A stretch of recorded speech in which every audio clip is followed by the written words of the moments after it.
অনেক জায়গায় demo class মানে শুধু কথা আর স্লাইড, কিন্তু রিসার্চ যদি সত্যিই শেখাতে হয় তাহলে প্রথম দিন থেকেই কাজ দেখাতে হয়। আমাদের এই ভিডিওটা ইন্টার্নশিপের সেই ডেমো ক্লাস, যেখানে শেখানোটা শুধু শোনানো না, বুঝিয়ে দেওয়া। স্বাগতম সবাইকে ইনোভেটিভ রিসার্চ সেন্টারের পক্ষ থেকে।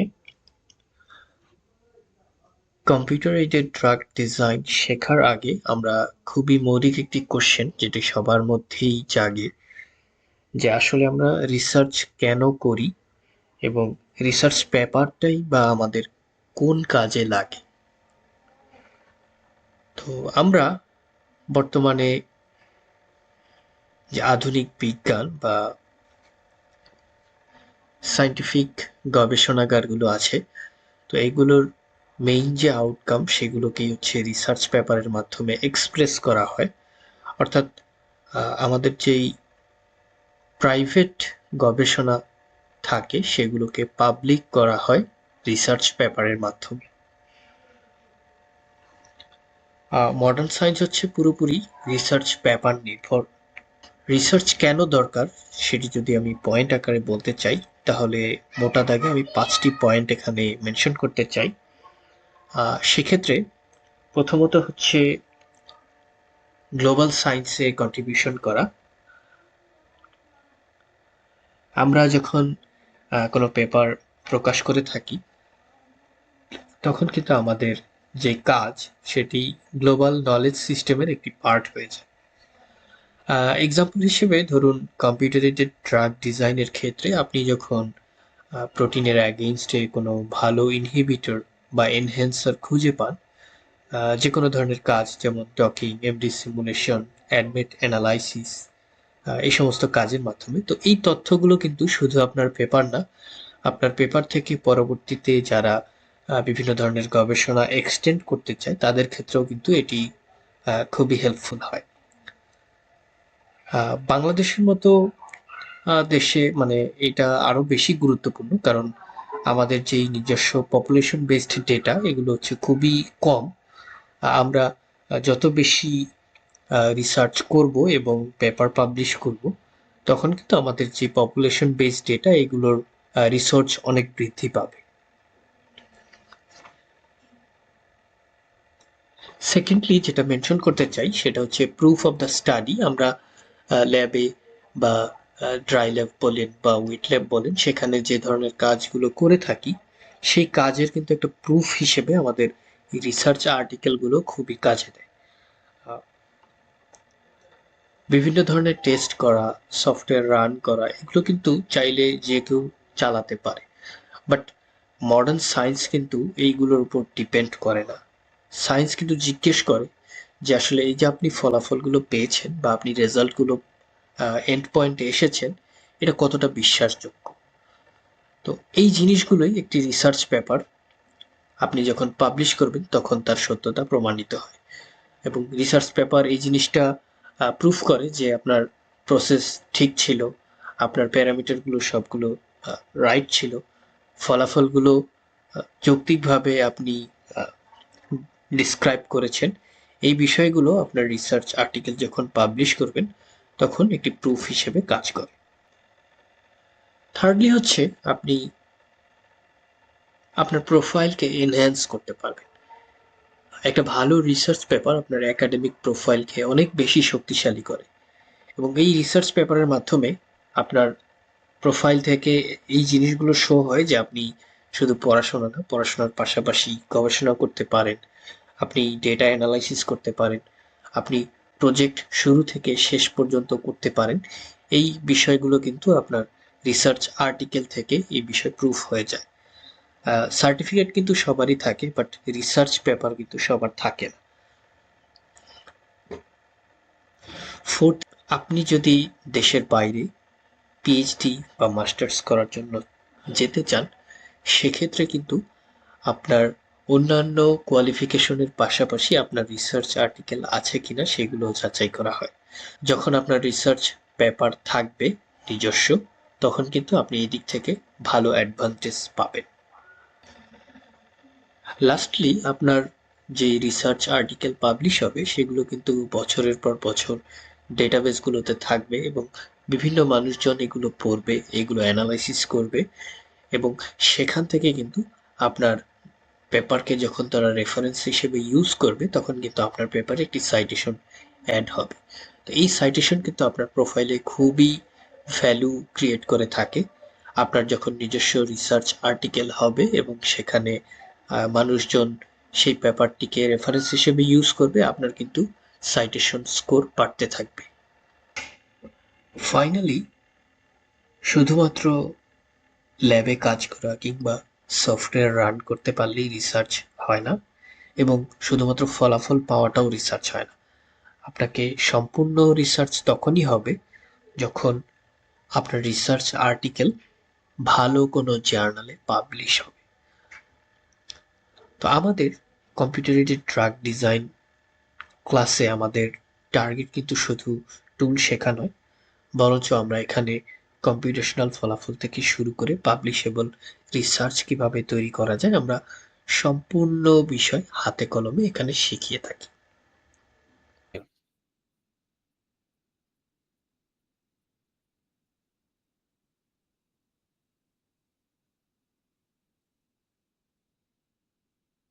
আমাদের বডিতে নির্দিষ্ট ফাংশন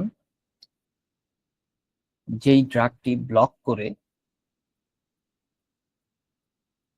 ডাইভার্ট করে ফেলবে সেটাকেই বলা হচ্ছে অ্যান্টাগনিস্ট। অর্থাৎ দুটো ডিফারেন্ট ওয়েতে কাজ করে থাকে। একজন হচ্ছে একটি কাজকে অ্যাক্সিলারেট করবে এবং আরেকটি হচ্ছে আরেকটি ফাংশনকে ব্লক করে ফেলবে। তো এই দুটি মেকানিজমের উপরই আমরা কম্পিউটার এইডেড ড্রাগ ডিসকভারি যে মেথডগুলো আছে সেই মেথডগুলোকে ইমপ্লিমেন্ট করব এবং সেগুলো কিভাবে তার ফেনোমেনন গুলো বডিতে ঘটছে সেই বিষয়গুলো আমরা দেখব।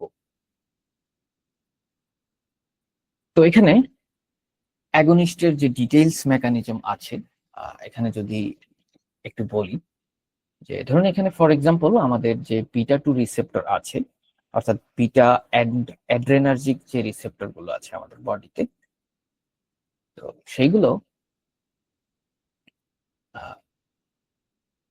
অ্যাডিনাইল সাইক্লেজ ফর্ম করার মাধ্যমে আমাদের বডিতে জি প্রোটিন কাপল রিসেপ্টর ফর্ম করে থাকে এবং তারই ইফেক্ট হিসেবে আমাদের যে স্মুথ মাসল আছে সেটা রিল্যাক্স হয়ে থাকে। তো এখানে যেই ড্রাগটি বাইন্ড করে এই কাজটিকে হেল্প করবে সেটাকে বলা হয়েছে অ্যাগনিস্ট, এবং সেখানে বিভিন্ন ঘটনা ঘটে থাকে, যেমন এটিপি থেকে সাইক্লিক এএমপি তে কনভার্ট হতে পারে এবং সেখান থেকে বিভিন্ন মেকানিজম, যেমন এই এক্সাম্পলের ক্ষেত্রে এখানে ক্যালসিয়াম রিলিজ হচ্ছে, ইনহিবিট হয়ে যাচ্ছে, যার কারণে আমাদের যেই স্মুথ মাসল আছে সেটি রিল্যাক্স হচ্ছে। তো সিমিলার ওয়েতে আমরা যদি ডান দিকে খেয়াল করি যে অ্যান্টাগনিস্ট আসলে কি ইফেক্ট দিচ্ছে, তো এখানে যে এক্সাম্পলটি দেয়া হয়েছে সেটা হচ্ছে একটি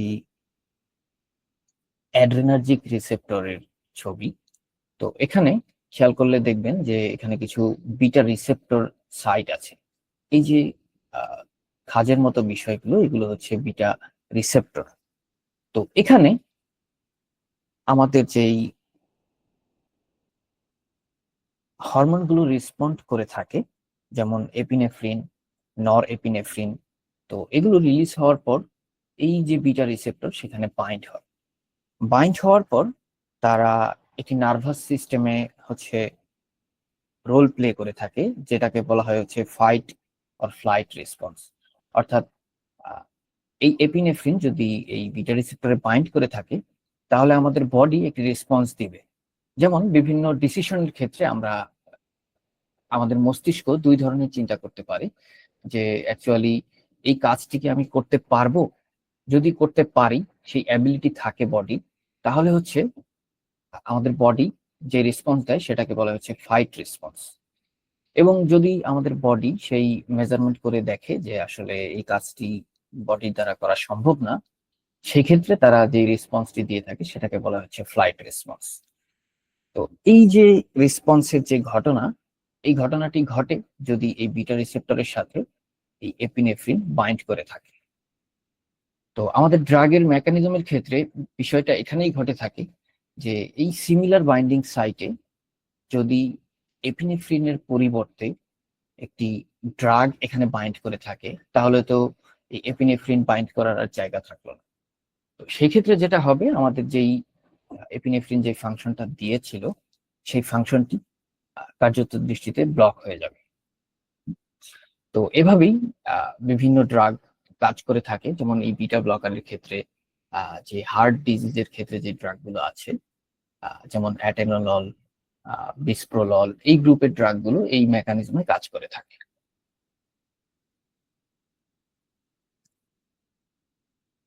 তো বিভিন্ন ড্রাগের এরকম ফাংশনালিটি, এগুলো হচ্ছে আমরা প্র্যাকটিক্যালি দেখব কিভাবে ফাংশন করে থাকে, এবং সেই ফাংশনগুলোকে আমরা কিভাবে ইনহিবিশন করা যায়, কিভাবে অ্যাক্সিলারেট করা যায়, এভাবে একটি মেথড ডেভেলপমেন্ট করব। এবং মেথড ডেভেলপ করে সেই অনুযায়ী আমরা একটি রিসার্চ প্রজেক্ট ডিজাইন করব, যে আসলে আমরা কি করতে চাচ্ছি। আমরা এই ধরনের বাইন্ডিং ইফেক্ট আছে এরকম কোনো ড্রাগ বাজারে আছে কিনা, বা এর চাইতে বেটার কোনো ড্রাগ আমরা প্রপোজ করতে পারবো কিনা, এই মেথড গুলো অ্যানালাইসিস করে এবং এর সাথে কম্পিউটারে যে ড্রাগ ডিসকভারি মেথড গুলো আমরা যদি অ্যাটাচ করি, তাহলে হচ্ছে আমরা একটি রিসার্চ আর্টিকেল পর্যন্ত পৌঁছাতে পারবো। তো আমাদের নিউ ড্রাগ কেন প্রয়োজন হচ্ছে? নিউ ড্রাগ প্রতিনিয়তই আমাদের প্রয়োজন হচ্ছে। তার কারণ হচ্ছে নিউ ডিজিজ আসছে, যেমন রিসেন্টলি আমাদের কোভিড-19 একটি নতুন ডিজিজ হিসেবে পৃথিবীতে এসেছে। তো তার কিউরের জন্য অবশ্যই আমাদের ড্রাগ প্রয়োজন। দেন হচ্ছে আরো কিছু কজ আছে, যেমন এখানে হতে পারে লো এফিকেসি। দেন হচ্ছে এক্সিস্টিং ড্রাগ গুলোর যে সাইড ইফেক্ট আছে, সেই সাইড ইফেক্ট গুলোকে মিনিমাইজ করানোর জন্য হলেও আমাদের নতুন ড্রাগ আনা প্রয়োজন। দেন হচ্ছে যেই হেলথ কস্ট আছে আমাদের, সেই কস্ট গুলোকে মিনিমাইজ বা হচ্ছে রিডিউস করার জন্য, আরো কম খরচে কিভাবে ড্রাগ ডেলিভার করা যায়, সেই বিষয়গুলোর জন্য আমাদের নতুন ড্রাগ আনা প্রয়োজন। এবং আরো একটি ইন্টারেস্টিং বিষয় হচ্ছে পার্সোনালাইজড মেডিসিন। তো উন্নত বিশ্বে এই প্রসেসটি খুবই জনপ্রিয়, যে পার্সন টু পার্সন সবার জন্য আলাদাভাবে মেডিকেশন ডিজাইন করা এবং সেই অনুযায়ী ড্রাগ ডেভেলপমেন্ট করা। দেন হচ্ছে আমরা অ্যান্টিবায়োটিক সম্পর্কে জানি। এই অ্যান্টিবায়োটিক বর্তমানে ডে বাই ডে রেজিস্ট্যান্ট হয়ে যাচ্ছে। তো তার জন্য আমাদের প্রতিনিয়তই নিউ ড্রাগ নিয়ে রিসার্চ করা এবং সেই অনুযায়ী নতুন কোনো ড্রাগ আবিষ্কার করা যায় কিনা, তার জন্য আমাদের এই বিষয়টি প্রয়োজন। তো এই ড্রাগ ডিসকভারির ক্ষেত্রে আমরা যে বিষয়টি আমাদের ইন্টার্নশিপের ডিউরেশনে আমরা দেখাবো, সেটি হচ্ছে কম্পিউটার এইডেড ড্রাগ ডিসকভারি, যেটি হচ্ছে বায়ো ইনফরমেটিক্স এর আন্ডারে পড়ে থাকে। তো আমরা এখন শুরু করছি যে বায়ো ইনফরমেটিক্সটা আসলে কি, এবং এর ডিটেইলস আমরা এখন দেখব। তো বায়ো ইনফরমেটিক্স হচ্ছে বায়োলজি এবং ইনফরমেশন যেই কম্বিনেশন, সেটাকেই একসাথে বলা হচ্ছে বায়ো ইনফরমেটিক্স। এখানে ভ্যারিয়াস সাবজেক্ট ইনক্লুডেড আছে, যেমন কেমিস্ট্রি, নিউরোলজি, বায়োকেমিস্ট্রি, মাইক্রোবায়োলজি, দেন ফিজিক্স, বায়োলজি। প্রত্যেকটি ডিপার্টমেন্ট এর সাথে ওতপ্রোতভাবে জড়িত আছে। এবং বর্তমানে বায়ো ইনফরমেটিক্স এর যে সেক্টর, আরো হিউজ ভাবে এটা ইমপ্লিমেন্ট হচ্ছে। তো বায়ো ইনফরমেটিক্সে মেইনলি যে কাজগুলো করা হয়ে থাকে, যে বায়োলজিক্যাল যে ইভেন্ট গুলো আছে সেগুলোকে কম্পিউটার সায়েন্স, ম্যাথমেটিক্স এবং স্ট্যাটিস্টিক্স এই রিলেটেড ক্যালকুলেশনের মাধ্যমে এই যে বায়োলজিক্যাল ডেটাগুলো আছে সেগুলোকে ইন্টারপ্রিট করা এবং সেগুলোর ফাংশন গুলোকে অ্যানালাইসিস করা। যেমন এখানে ডিএনএ আরএনএ সিকোয়েন্স হতে পারে, দেন ড্রাগ ডিসকভারি হতে পারে, যেটা আমরা ইতিপূর্বে বললাম। এখানে ভ্যাকসিন ডিজাইন, পেপটাইড ডিজাইন ইত্যাদি বিষয় থাকতে পারে। তো আমরা একটু এরিয়াটা দেখে আসি, যে বায়োইনফরমেটিক্স এর কি কি এরিয়া রয়েছে। তো এখানে বেশ কয়েকটি এরিয়া ফোকাস করা হয়েছে, যেমন সিকোয়েন্স অ্যানালাইসিস। এখানে জেনেটিক যেই ম্যাটেরিয়াল গুলো আছে, যেমন ডিএনএ, আরএনএ, তো এই সমস্ত ডিএনএ এবং আরএনএ এর সিকোয়েন্স দিয়ে অ্যানালাইসিস করে ফার্দার যেই বিভিন্ন ডিজিজ ডিটেকশন ইত্যাদি টপিক গুলো এই সিকোয়েন্স অ্যানালাইসিসে আলোচনা করা হয়ে থাকে। ফর এক্সাম্পল, আমরা যদি বাস্তব উদাহরণ দেই, এখানে সিঙ্গেল নিউক্লিওটাইড পলিমরফিজমের যেই ডিটেকশনের প্রসেসটা আছে, তো সেই ওয়ার্ড গুলোকে এই সিকোয়েন্স অ্যানালাইসিস যে এরিয়া আছে এখানে বায়ো ইনফরমেটিক্স এর মাধ্যমে সেগুলোকে কম্বাইন করা যায়। দেন হচ্ছে স্ট্রাকচারাল বায়ো ইনফরমেটিক্স। এখানে মূলত প্রোটিন, তারপর বিভিন্ন স্ট্রাকচার, বিভিন্ন ড্রাগ, এই সমস্ত বিষয় নিয়ে এখানে হিউজ আলোচনা করা হয়ে থাকে। তো আমরা আমাদের ইন্টার্নশিপে এই টপিকটিকেই ফোকাস করব। দেন হচ্ছে আরো অনেক এরিয়া রয়েছে, যেমন ফাংশনাল জিনোমিক্স, এখানে জিনোম নিয়ে কাজ করা হয়। দেন হচ্ছে ট্রান্সক্রিপ্টোমিক্স, এখানে হচ্ছে আরএনএ ট্রান্সক্রিপ্টেজ এবং হচ্ছে বিভিন্ন সেল কন্ডিশন নিয়ে কাজ করা হয়ে থাকে। তো দেন হচ্ছে মেটাবোলোমিক্স, এখানে স্মল মলিকুল এবং সেল এবং টিস্যু নিয়ে কাজ করা হয়। ফাইলোজেনেটিক্স, এখানে যে জেনেটিক ডেটা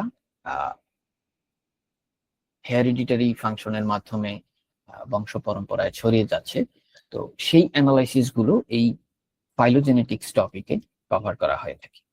অ্যান্ড ফাইনালি যে মেশিন লার্নিং অ্যান্ড এআই, তো এই টপিকটি খুবই রিসেন্ট। বর্তমানে বায়োলজিক্যাল টপিক গুলোকে আর্টিফিশিয়াল ইন্টেলিজেন্সের মাধ্যমে খুব ভালোভাবে অ্যানালাইসিস করা যায়। যেমন উদাহরণ হিসেবে আমরা যদি গুগলের আলফা ফোল্ড, ভাইয়া কয়েকজন জয়েন্ট রিকোয়েস্ট দিয়ে তো আমরা গুগলের একটি প্রজেক্ট দেখব। এখানে তাদের ডিপ মাইন্ড একটি টেকনোলজি রয়েছে, তার আন্ডারে আলফা ফোল্ড।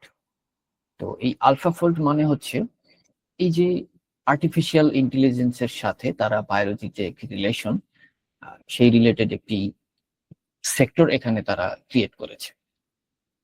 তো এখানে যদি আপনি একটু এক্সপ্লোর করে দেখেন, এখানে আমাদের বডির যে 3D স্ট্রাকচার গুলো আছে প্রোটিনের, সেই স্ট্রাকচার গুলো এখানে ইনক্লুডেড আছে এবং এই স্ট্রাকচার গুলো প্রতিনিয়ত বিল্ড হচ্ছে। তারপর নিচের দিকে যদি খেয়াল করেন, দেখবেন যে বায়ো ইনফরমেটিক্স এর সাহায্যে এবং এই আলফা ফোল্ড তারা কি কি করছে, যেমন এখানে প্লাস্টিক পলিউশন রিডিউস করার জন্য তারা বায়ো ইনফরমেটিক্স এর মাধ্যমে কাজ করছে। দেন হচ্ছে গ্লোবাল ফুড সাপ্লাই, এই সমস্ত বিষয়ে তারা বর্তমানে ট্রেন্ডিং কাজগুলো করছে। এছাড়াও যেই এরিয়াগুলো কভার করেছি সেই বিষয়গুলো তারা কাজ অলরেডি করেছে।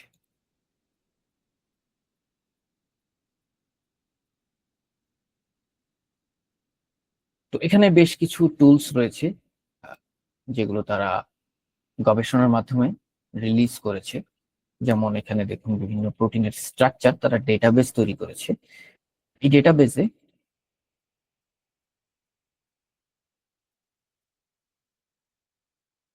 বিভিন্ন আইডেন্টিফাই করা প্রোটিনের সমস্ত স্ট্রাকচার এখানে আছে।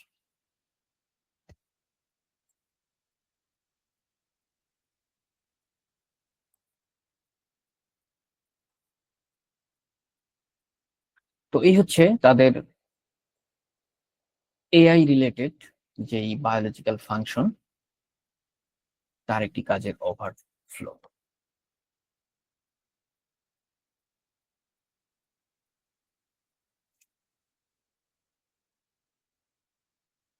দেন হচ্ছে আমরা বায়ো ইনফরমেটিক্স দেখলাম এবং শুরুতে ড্রাগ সম্পর্কে কিছু জেনেছি। এখন দেখব ড্রাগ কিভাবে ডেভেলপমেন্ট প্রসেসের মাধ্যমে ফাইনালি আমরা মার্কেটে ড্রাগ পেয়ে থাকি। তো এই প্রসেসটি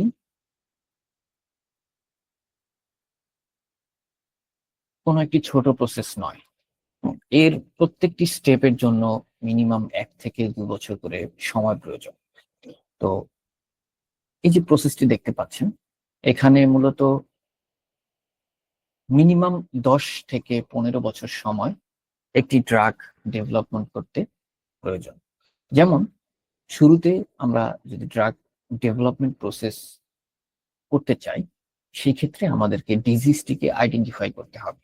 যেমন রিসেন্টলি আমাদের যেই কোভিড-19 গিয়েছে, তো সেখানে শুরুতে ডিজিজকে আইডেন্টিফিকেশন করা হয়েছে। দেন হচ্ছে প্রোটিন আইসোলেশন। ওই ডিজিজের জন্য কোন কোন প্রোটিন দায়ী, সেই প্রোটিনগুলোকে আইডেন্টিফাই করা এবং আইসোলেশন করে দেন হচ্ছে ল্যাবে ওয়ার্কের জন্য ফার্দার প্রসেস করা। তো শুরুতে আমরা যেরকম দেখেছি যে ড্রাগ আসলে কিরকম মেকানিজমে কাজ করে থাকে, তো সেই মেকানিজমের আলোকে আমাদের যেই আইসোলেশন করা প্রোটিনগুলো আছে, সেই প্রোটিনগুলো কিভাবে ফাংশন করে থাকে, সেই রিলেটেড যেই লিড কম্পাউন্ড গুলো আছে, সেই লিড কম্পাউন্ড গুলোকে ফাইন্ড আউট করে ফেলা। তো এই 3টি স্টেপ করার জন্য আমাদের প্রায় 5 থেকে 6 বছর সময় প্রয়োজন ছিল। বাট বর্তমানে যেই বিষয়টি হচ্ছে, কম্পিউটার এইডেড ড্রাগ ডিসকভারি আসার কারণে এই যে 3টি স্টেপ, এই 3টি স্টেপের জন্য এই 5 বছর সময় লাগছে না। তো বর্তমানে যেটা হচ্ছে 4 থেকে 5 মাসের মধ্যেই এই প্রসেসটি করা সম্ভব হচ্ছে। তো দেন হচ্ছে আপনার যখন লিড ফাইন্ড করা হয়ে যায়, সেই ফাইন্ডিং করা লিড গুলোকে আমাদেরকে প্রি ক্লিনিক্যাল টেস্টিং এ নেওয়া হয়ে থাকে। অর্থাৎ এখানে হতে পারে যে in vitro testing, in vivo animal testing. তো এই সমস্ত ট্রায়াল গুলোকে বলা হচ্ছে preclinical trial. Preclinical ট্রায়ালে যদি কোনো ড্রাগ সাকসেস হয়ে থাকে, দেন সেটা হচ্ছে পরের স্টেপে চলে যাবে, যেটা হচ্ছে ফর্মুলেশন অ্যান্ড স্কেল আপ। তো এখানে ড্রাগটিকে ফর্মুলেশন করা হয়, অর্থাৎ ড্রাগ প্রিপেয়ার করা হয় এবং স্মল স্কেলে প্রিপেয়ার করার পর সেটাকে রিসার্চ এবং ডেভেলপমেন্টের মাধ্যমে পরবর্তীতে লার্জ স্কেলে কনভার্ট করার জন্য স্কেল আপ প্রসেসে যাওয়া হয়। দেন হচ্ছে further large amount of animal ট্রায়ালে যাওয়া হয়। এখানে অ্যানিমেল ট্রায়ালের ক্ষেত্রে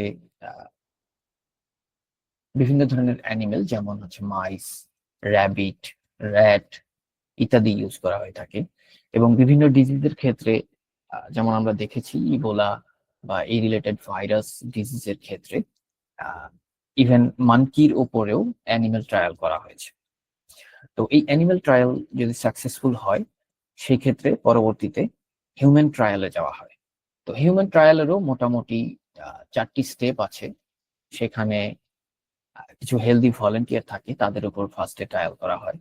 তো সেই স্টেপ সাকসেস হলে দেন আরো লার্জ স্কেলে হেলদি ভলেন্টিয়ারের উপর ট্রায়াল করা হয় এবং তারপর হচ্ছে পেশেন্টের উপর ট্রায়াল করা হয় স্মল স্কেলে এবং ফাইনালি হচ্ছে লার্জ স্কেলে পেশেন্টের উপর ট্রায়াল করা হয়।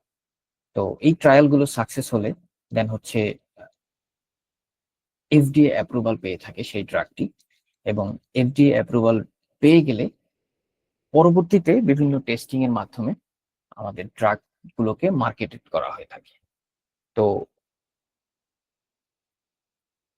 এই হচ্ছে ড্রাগ ডেভেলপমেন্টের একটি ওভারভিউ প্রসেস। তো এখানে শুরুর যে 3টি স্টেপ রয়েছে, এগুলোকে আমরা বায়ো ইনফরমেটিক্স এর মাধ্যমে রান করতে পারবো।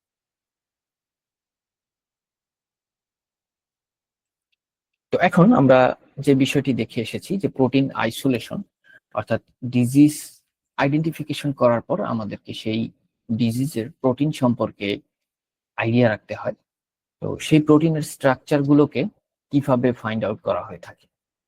তো প্রোটিন স্ট্রাকচার ফাইন্ড আউটের জন্য বর্তমানে 3টি স্টেপ ফলো করা হয়ে থাকে, অর্থাৎ তাদের স্ট্রাকচার, তাদের অ্যাক্টিভিটি কিভাবে ফাংশন করছে সেই ডিটেইলস, কিভাবে ডিটারমাইন করা যায়, তার মধ্যে একটি হচ্ছে এক্স রে ক্রিস্টালোগ্রাফি। তো এক্স রে ক্রিস্টালোগ্রাফির মাধ্যমে এক্স রে বিমের মধ্যে আমাদের যেই টার্গেটেড প্রোটিন থাকে সেটির স্ট্রাকচার আইডেন্টিফাই করা হয় একটি ফিল্মের মধ্যে।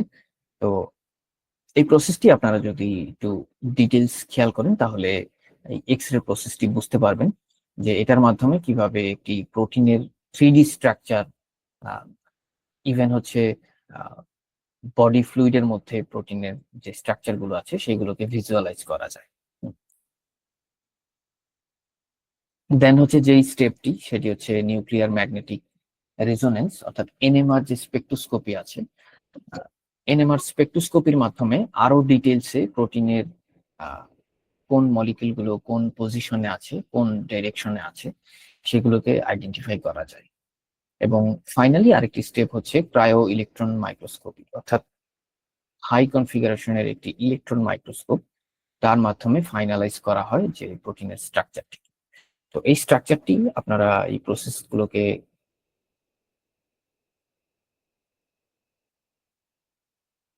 একটা ভিডিওতে দেখতে পারেন যে এখানে শুরুতে যেই ক্লিনিক্যাল ডেটাগুলো আছে তার মাধ্যমে প্রোটিনের বিভিন্ন মলিকুলগুলোর পজিশন এখানে আইডেন্টিফাই করা হয়েছে। তো সেই পজিশনগুলোকে পরবর্তীতে কম্পিউটারের মাধ্যমে প্রোটিনের 3D স্ট্রাকচারে কনভার্ট করা সম্ভব হয়েছে। তো এই হচ্ছে একটি প্রোটিনের 3D স্ট্রাকচার বিভিন্ন মাধ্যমে আইডেন্টিফাই করার পরে। তো এই 3D স্ট্রাকচার গুলো আপনারা দেখতে পাবেন, আমরা পরবর্তীতে ক্লাসে অ্যাড করব।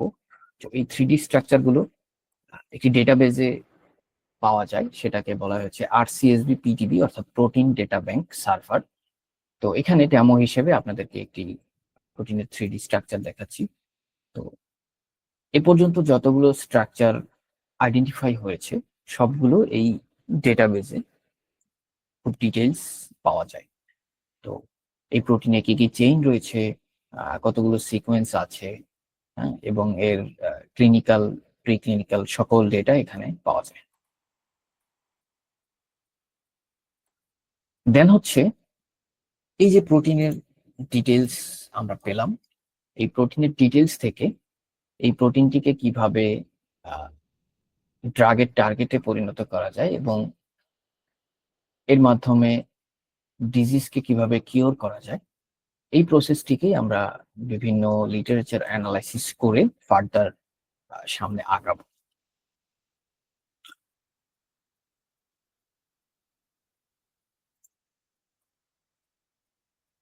তো এখানে আমরা টুলস এর মাধ্যমে আরেকটি বিষয় দেখবো, এটাকে বলা হয়েছে মলিকুলার ডকিং, যেটা আমাদের প্রোটিন এবং ড্রাগ কিভাবে বাইন্ড করছে এই বাইন্ডিং এর একটি প্রসেস সেখানে তারা দেখাবে। এবং এর মাধ্যমে তারা বিভিন্ন অ্যালগোরিদম ইউজ করে বিভিন্ন ম্যাথমেটিক্যাল ফর্মুলা যেমন শ্রডিঞ্জার ইকুয়েশন এগুলো ব্যবহার করে তারা একটি স্কোর প্রোভাইড করবে। এই স্কোরের মাধ্যমে আমরা জানতে পারবো যে আসলে এই প্রোটিনের সাথে এই ড্রাগটি কিভাবে বাইন্ড করছে এবং তার বাইন্ডিং অ্যাফিনিটি কত, সে বাইন্ডিং করার মাধ্যমে কি ইফেক্ট দিচ্ছে, সে এই প্রোটিনটিকে ইনহিবিট করতে পারছে কিনা, অথবা যদি ড্রাগের ফাংশন হয় এরকম যে অ্যাগনিস্ট হিসেবে, তো সে কতটা অ্যাগনিস্টিক প্রপার্টি ধারণ করছে, সেই বিষয়গুলো আমরা মলিকুলার ডকিং এর মাধ্যমে জানতে পারবো। তো আমাদের ইন্টার্নশিপে মলিকুলার ডকিং এর উপর একটি ফুল ক্লাস থাকবে, সেগুলো আমরা পরবর্তীতে দেখব। তো মলিকুলার ডকিং করার পর আমরা আরো একটি টুলস দেখব, যেটাকে বলা হয় মলিকুলার ডাইনামিক সিমুলেশন। তো এখানে আমাদের বডিতে যেই ফিজিক্যাল মুভমেন্ট গুলো হচ্ছে, একটি প্রোটিন একটি ড্রাগের সাথে বাইন্ড করছে এবং ড্রাগটি কিভাবে মুভ করছে পরবর্তীতে বডিতে, সেই ইভেন্ট গুলোকে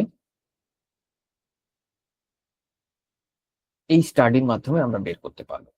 তো এখানে বেশ কিছু প্যারামিটার রয়েছে, যেমন আরএমএসডি, যেটা হচ্ছে root mean square deviation of the drug. আরো কিছু প্যারামিটার আছে, RMSF, root mean square fluctuation, then হচ্ছে মলিকুলার অরবিট দেখতে পাবো, এবং সেখানে হাইড্রোজেন বন্ড কিরকম ফর্ম করেছে সেই বন্ড ফর্মিং আমরা দেখতে পাবো। তো এখানে মলিকুলার ডাইনামিক সিমুলেশন একটি ভিডিও আকারে বের করেছি একটি টুলস এর মধ্য থেকে। আমরা যে টুলসটি ইউজ করব সেটা হচ্ছে শ্রডিঞ্জার, এবং আরো একটি জনপ্রিয় টুলস আছে যেটা গ্রোমেক্স, সেটিও আমরা পরবর্তীতে দেখব। এখানে শ্রডিঞ্জারের মাধ্যমে দেখুন যে প্রোটিন এবং ড্রাগ কিভাবে ফাংশন করছে বডিতে। এই যে টাইমিংটা দেখছেন এটা হচ্ছে 100 ন্যানো সেকেন্ড ইন বডি। তো বডির ফাংশনটিকে আমরা 100 ন্যানো সেকেন্ডের জন্য কিরকম হতে পারে সেগুলোকে এই বায়ো ইনফরমেটিক্স টুলস এর মাধ্যমে এভাবে দেখেছি। তো এই ভিজুয়ালটির মাধ্যমে দেখা যাচ্ছে যে সময় যত আগাচ্ছে তত আমাদের ড্রাগটি কিভাবে প্রোটিনের সাথে বাইন্ড হচ্ছে, ফ্লেক্সিবল হচ্ছে, সরে যাচ্ছে। তো কি পরিমাণ সরে যাচ্ছে, কি পরিমাণ ইফেক্ট হচ্ছে, এই বিষয়গুলো আমরা এই টুলস এর মাধ্যমে অ্যানালাইসিস করতে পারবো এবং ফার্দার একটা ডিসিশনে আসতে পারবো যে আসলে ড্রাগটি বডিতে স্টেবল আছে কিনা বা আনস্টেবল শো করছে কিনা।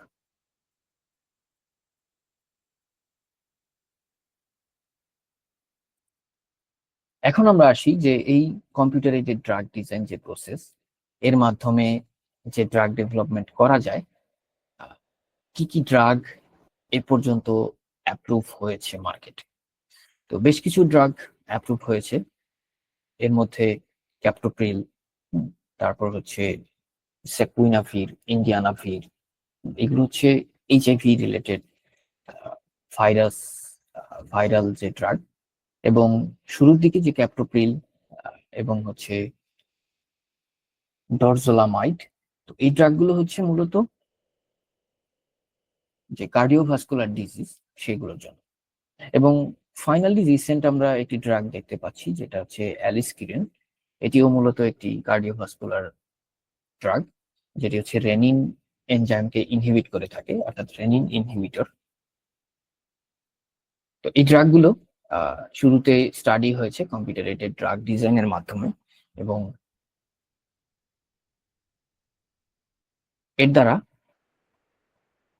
খুব শর্ট টার্মে তারা ড্রাগ ডিসকভার করেছে। তো আমরা যদি এই অ্যালিস্কিরিন ড্রাগটির রিসার্চ আর্টিকেল বের করি, এখানে 2003 সালের একটি পেপার যেখানে কম্পিউটার এইডেড ড্রাগ ডিজাইন নিয়ে অ্যালিস্কিরিন নিয়ে স্টাডি করা হয়েছে, এবং অ্যালিস্কিরিন বাজারে অ্যাপ্রুভাল হয়েছে 2007 সালে। তো এখানে আমরা এই পেপারটি যদি খেয়াল করি, এখানে দেখবেন স্ট্রাকচার বেসড ডিজাইন অফ অ্যালিস্কিরিন, অর্থাৎ অ্যালিস্কিরিন যে স্ট্রাকচার বেসড স্টাডি ডিজাইন এখানে তারা স্টাডি করেছে। তো নিচের দিকে যদি ম্যাটেরিয়াল এবং মেথড গুলো খেয়াল করেন, দেখবেন যে এক্স রে স্ট্রাকচার অ্যানালাইসিস, অর্থাৎ আমরা দেখলাম যে প্রোটিনের স্ট্রাকচার কিভাবে এক্স রে ডিফ্রাকশনের মাধ্যমে বের করা যায়। তো সেই ডেটাগুলো নিয়ে তারা কাজ করেছে, এবং এখানে কিছু ল্যাবরেটরি ওয়ার্কও তারা করেছে। যেমন এখানে অ্যালিস্কিরিন রিলেটেড বেশ কিছু ড্রাগ তারা পেয়েছিল, যার মধ্যে তারা অ্যানালাইসিস করে ফাইনালি অ্যালিস্কিরিনকে ড্রাগ হিসেবে তারা প্রপোজাল দিয়েছিল। এবং এখান থেকেই পরবর্তী যে ড্রাগ ডেভেলপমেন্টের স্টেপ গুলো আছে সেগুলো ফলো করার মাধ্যমে বিভিন্ন ট্রায়ালের মাধ্যমে গিয়ে প্রসেস গুলো ফার্দার যাওয়ার পর মার্কেটে অ্যাপ্রুভাল হয়েছে। তো এখানে খেয়াল করলে দেখবেন যে অ্যালিস্কিরিন যেই রিসেপ্টর সাইটে কাজ করে থাকে সেখানে খুব ভালোভাবে বাইন্ড করেছে, এবং কিভাবে বাইন্ড করেছে সেই ইভেন্ট গুলো নিয়ে তারা এই পেপারে কাজ করেছে। এবং ফার্দার তারা বিভিন্ন অ্যানিমেল মডেলে এগুলোকে অ্যাপ্লাই করেছে, এবং অ্যালিস্কিরিনকেই পটেন্ট ড্রাগ হিসেবে তারা সাজেস্ট করেছে। তো এই যে লাস্ট লাইনে অ্যালিস্কিরিনকে তারা পটেন্ট ড্রাগ হিসেবে ফাইন্ড আউট করেছে। তো এভাবেই বিভিন্ন ড্রাগ কম্পিউটার ড্রাগ ডিজাইনের মাধ্যমে ডেভেলপ করা সম্ভব।